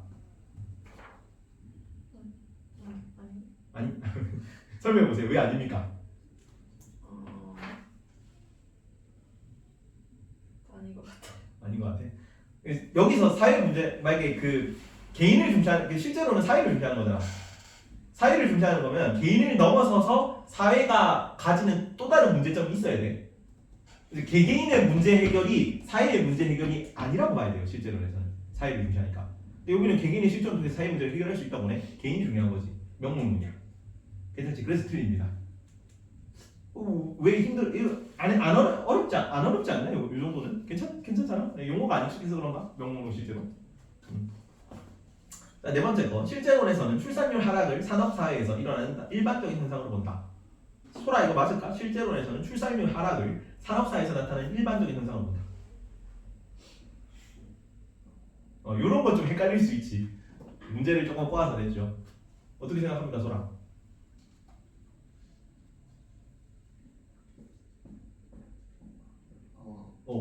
네. 네. 맞는 거 같니? 오 같아요. 오야. 출산이라는 거는 굉장히 개인적인 선택이잖아. 근데 이 개인의 선택이 출산이라는 개인의 선택이 산업 사회라는 사회의 영향을 받는다는 거지. 사회가 실제한다는 거지. 실제론이야. 그래서 실제론에서는 출산의 하락을 산업 사회에서 나타나는 일반적인 현상으로 보는 거죠. 이해가지? 옵니다. 그래서 자, 5번 실제로는 민지야 조선시대 양성평등을 주장한 사람의 행위를 설명하는데 적합한 이론이다. 맞니? 아니. 응? 아니? 조선시대 양성평등 아니. 아니야. 조선시대에는 양성평등을 외치는 개인은 굉장히 사회로부터 떨어져 나온 거죠. 거기는 남존 여비가 약간 성리학적 유교 질서에 맞는 거잖아. 근데 거기서 양성평등을 외친다? 그러면 명목론적 입장이 조금 더 개인을 중시하는 입장이 조금 더 가까운 거지. 그래서 실제론이 아니라 명목론이 조선시대 양성평등을 주장한 사람의 행위를 설명하는데 적합한 이론이어야 돼.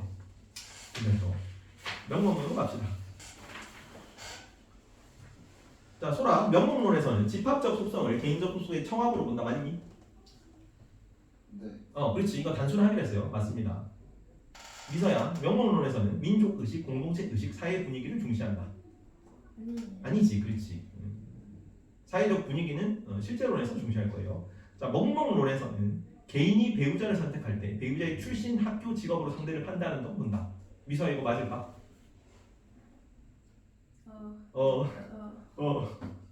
네? 네? 개인이 배우자를 선택할 때 상대방의 배우자의 출신, 직업, 학교 이런 걸로 상대방을 판단해. 맞아, 틀려?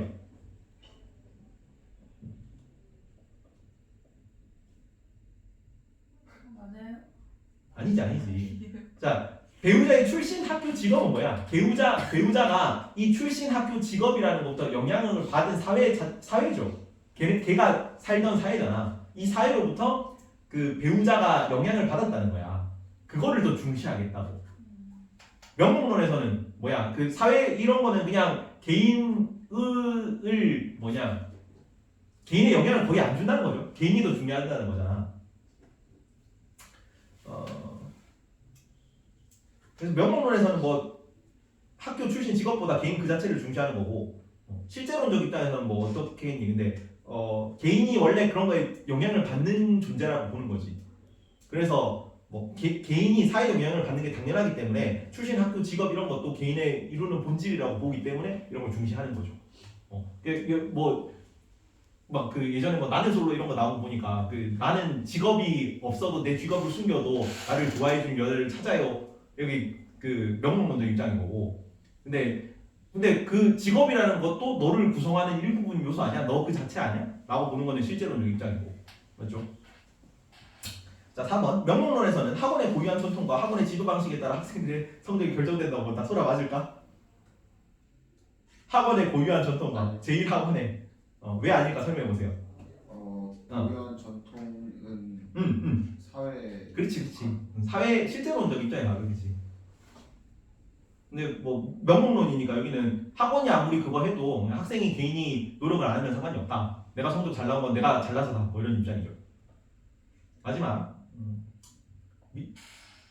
민재학자 명목론에서는 한 사회의 자살률은 그 사회의 결속력과 반비례 관계에 있다고 본다. 맞니? 말이 좀 뽀하다네. 한 사회의 자살률이 결속력과 반비례 관계에 있어. 명목론은 개인이잖아. 그럼 반비례 관계에 있다. 맞니? 맞다. 그러니까. 자, 반비례 관계에 있다는 건 영향을 받는다는 거야, 안 받는 거야? 자살과 저는 받는다는 거야. 그러니까 사회의 결속력이 강하면은 자살률이 내려가는 거고 사회의 그 결속력이 약하면은 자살률이 올라가는 거잖아. 사회 영향을 많이 받는다는 거야. 맞지? 실제로적 입장이죠. 사회 영향을 많이 받는다는 거니까. 자살률이 그 사회의 결속력과 반비례 관계라고 하니까 X가 돼야 되는 거예요. 이게 갑자기 내가 물어서 바로 답해야 되니까 지금 내정지가 오는 건데 실제로 시험 문제 가가지고 한 30초만 생각해 보면 다 나옵니다. 여기는 어려운 파트가 아니야, 참고로. 이렇게 문제를 이런 식으로 선지가 좀 헷갈리게 되니까 그런 거지. 실제로 뭐 오답률 자체가 그렇게 높진 않습니다. 여기까지만 하려고. 내일도 오세요.